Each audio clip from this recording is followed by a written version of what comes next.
মেয়েটা যে এত দারুণ আগে তেমন মনে হয়নি।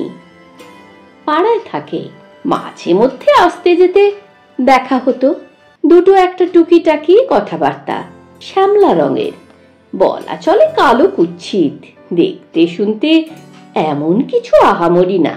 কখনো সে সরাসরি দেখতো চেয়ে, কিন্তু তখন চোখের মধ্যে আকাশ কিংবা হরিণ টরিণ খুঁজে পাইনি। সব মিলিয়ে একটু আধটু আলাপ টালাপ চলতে পারে, অন্য কিছু তার বেশি না। আমার দিন চলে যায় নানান কাজে। ক্রমে ক্রমে একা হচ্ছি, অনেক ভিড়ের মধ্যে একা।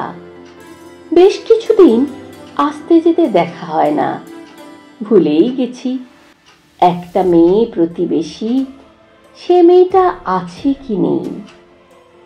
দিন চলে যায়, বর্ষা গেছে, শীত গিয়েছে, বসন্ত শেষ। বিকেল বেলা, ঝিলের ধারে আগুন রঙা কৃষ্ণচূড়া।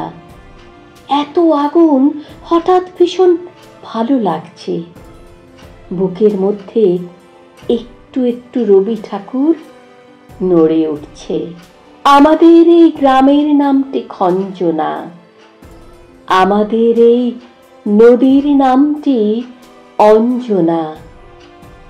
আমার নাম তো জানে গাঁয়ের পাঁচজনে, আমাদের সেই তাহার নামটি, সেই মেয়েটার নাম যেন কি?